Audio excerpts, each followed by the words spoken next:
Hi. Oh, there you are. Hi. Um, I can see you and I can hear you well. Can you see me and can you hear me okay? Yeah, perfectly fine.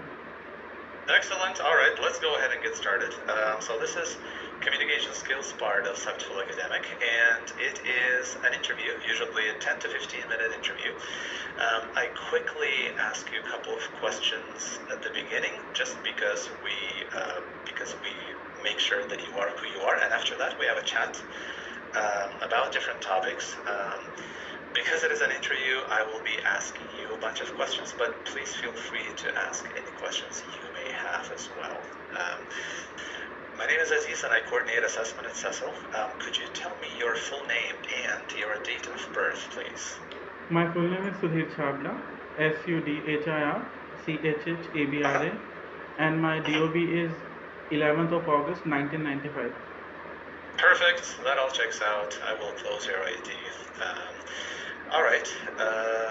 Please tell me a little bit about yourself to get things started.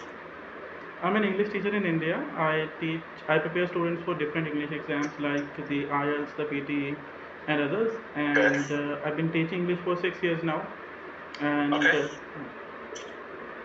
Nice. How did you tell me? How did you become interested in doing this kind of thing? teaching English. What, teaching English, or maybe it was dealing with languages, whatever it was that specifically got you interested. Maybe some kind of an event, or a series of events, or a conversation with someone that got you interested, or possibly inspired in doing this line of work. As far as my profession is concerned, I was never hell bent on a particular choice. I have this principle, I live by this principle that whatever I do, I have to do it with the utmost sincerity, and it could have been being a waiter also. I would have done it properly. I was interested in English literature for sure, and I used to read a lot. I still read a lot, and as luck would have it, I bumped into an English grammar teacher job one day, and I excelled at that, and I was promoted to some higher level exams like the GMAT, the GRE, and all. And Okay. since then, I think life has been hunky dory, and so has been English. Okay. All right. Um, if you had a chance to redo your education all over again, um, what would you do differently and why? I was a science student, but if I were given a chance again, or if I were reincarnated, I would choose philosophy or psychology because I think these two are the most important subjects, in this world. If you know them, you are able to know yourself, and if you're able to know Okay. yourself, you can do anything in the world. So I Okay. think I should have been a psychology student or a philosophy student because these two subjects are the, top level subjects. Okay. That makes sense. That sounds good. Um, let me see. Can you talk to me about what makes a great city in your opinion? A great city should have a lot of fun activities, the malls, the water parks, the cinemas. Then I think the Okay. citizens should be very responsible. We should be doing our things properly. We should be taking care of our social amenities and other facilities and all. Apart from that, I think there should be gender equality for sure. If half Okay. the population is not happy, the city is not going to be happy at all. Finally, I Yeah. would say the children should be, given a lot of educational opportunities at reasonable prices. Education has become quite expensive in my country, and because of that, everything is becoming expensive because people are not able to get educated more, so they are not able to work on the economy, and as a Yeah. result, we are becoming poorer day by day. Yeah. Yeah. That sounds unfortunate. That sounds really unfortunate. What do you think could be done to address this problem with education? I think I am trying to do something of the sort because I'm trying to, like, I'm going to talk personally first, then I'll go to the macroscopic level. Sounds good. If you're asking in that context, like, I'm an English teacher, and mostly English teachers in Punjab, which is my region, are only about commercializing this aspect because it's a very lucrative industry here.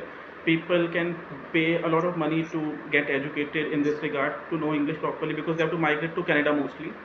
Uh, I, on the other hand, I'm trying to emphasize the importance of education rather than this commercialization, because you won't believe I've passed more than 50 English exams till now, and this is going to be my maybe 56th or 57th exam, the exam that you are conducting, and that is only to become famous because of that, and then I'll get a platform like TED Talks or something where I will be able to tell the students that education is dependent on you, not on the charlatans that you go to. So because they don't know how to speak English, the teachers also, if you get the time, just go to any Punjabi IELTS teachers YouTube channel, and you will be cursing them for sure, if not explicitly, implicitly, for sure. uh, if I have to give a rant on that the mental part, then I think they should be focusing less on the stupid things like the Statue of Unity, or maybe those temples they are building. Like, our country runs on a very flimsy basis. We are very religious. We are very idiotic in that regard. Most of our politicians are populist. They are blindly religious. Our country has this plague, this religion thing, and they work on that aspect a lot. They are making children more religious than educated. If we have more educated politicians, like we are choosing them now, the educated lot. If we, like, this Mr. Arvind Kejriwal in our country, who is educated, who is like top banana in this regard, and he has been elected, but most of the politicians are illiterate, and they are more about drinking a cow's urine, or maybe building a temple and then demolishing a mosque. Like, this inter religious animosity is there. So if we are able to put paid to this this religion propaganda, I think Yeah. education is going to flourish. Okay. All right. That sounds like a bright future might be ahead for everyone. Perhaps. Let me ask you a slightly different question. Tell me, when people from other countries think about your culture, what do they usually think of, and do you think it is an accurate representation of your culture or not? I think we are mostly stereotyped on the basis of this fact that we are very eager to get married and get settled, and we are crazy about our lineages. Like, Indians Okay. are, I think, considered in that regard. And I was watching this show, Never Have I Ever, where the protagonist is an Indian girl. So the kinds of stereotypes she faces are a reflection on what we are facing in general as Indian people, and that is not correct, because we also watched Nolan's movies. We also watched Friends. We also watched the Big Bang Theory, and we have evolved. We know that it is not the most important thing now. We know uh, if the devil wants to wear the parada, he has to work a lot. So we are more about our professions now. We are more about our education now, as you can perhaps get a piece of evidence from my side. Apart from that, I think Indians are considered to be very bad at English, perhaps. I think that is also a cultural trademark, because I was watching a comedian another day, and he was talking like this. I went there, and it was like he was trying to make fun of the population in regard to how we speak English or how much we know English. But I think English teachers like me perhaps will be able to mitigate that issue also a little. And perhaps we are considered to be very attached to our parents, and we are considered blindfolded in that regard, that even if they exploit us, we are going to be exploited because of the love. But no, we are sincere enough now, and we are able to start conversations regarding what we want and what they should want from us. Okay. Okay. All right. Do you think uh, do you think anybody can learn to do a job well, or do you think certain jobs are better suited to certain personality types?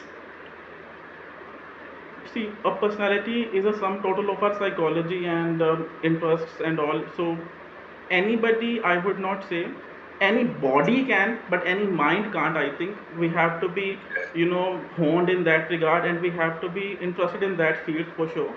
If you say anybody can learn English, I would say yes. If anybody, if everybody has the capacity, the interest, and the dedication to do this, I don't think so.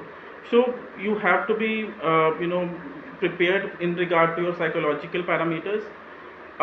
Furthermore, like it's generally seen that there are some people who do jobs just for the sake of it, and of course they have been trained. Like here in India, you see there are a lot of MNC employees, so they look like robots only. They go to work, they come back home, and it doesn't seem that they're very interested in the job. They are only interested in the salary.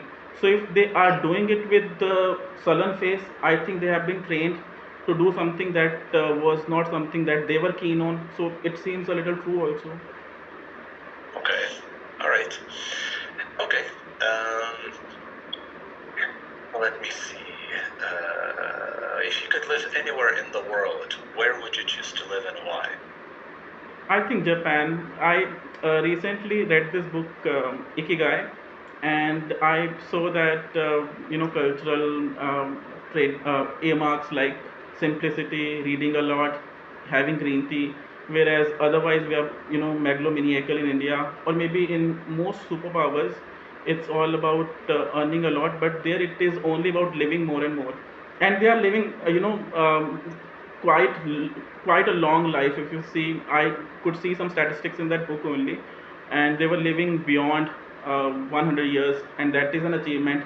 I don't think having a robot is an achievement. If you're able to elongate your own life, I think that's more robotic than anything. So Japan, I think their food is also very tasty.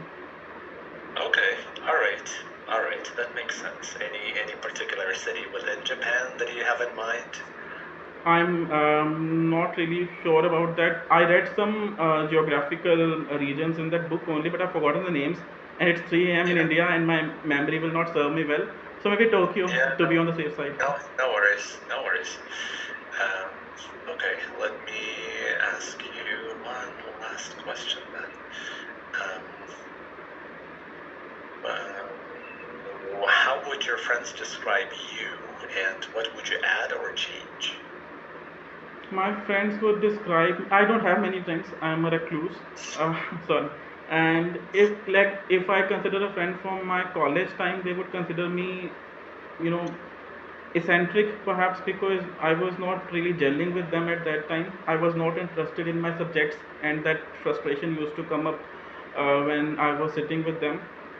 And they would call me a cinephile because I'm all about the movies. I watch them, I analyze them, and I have this time thing that I can have some time for this analytical pursuit of mine. Like I analyze Mm, movies a lot, and I watch indulgent movies for that matter. Um, they would consider me a little arrogant at certain points because I'm not a typical Punjabi. Like I would not be shouting while riding a bike, or I'll not be catcalling girls and all. So I would be considered a little, feminine, or they would try to emasculate me at certain points. But I would like to change that, because I think my machismo is not defined by how I treat a girl, in that regard. Like maybe teasing her, or maybe eyeballing her or something. My machismo mm. would be defined by how I treat my lady, Mm. whom I have, taken to the altar. Okay. All right. I don't really have any other questions for you. Do you have any questions for me? Not really. Can I get a recording of this session, perhaps? A recording of the session? No, but I did not record this session. It's okay. But even if we did, it's not something that we tend to do. Um, It's I okay. see. I see here that it looks like you have already completed your academic skills part of the test, which means it's just 7 to 10 business days starting from today. And because it's business days, it basically means 2 weeks in the way we think of weeks. We try to share this course sooner rather than later, but sometimes we have an influx of test takers, and that can slow things down a bit. But it was a pleasure talking to you. Thank you so much. Best wishes to you and everything you do. I'm gonna actually stay here because I have more test takers, but you're welcome to click on end button or leave meeting button because we have concluded our interview. Thank you so much again. Likewise. All right, take good care. Bye bye.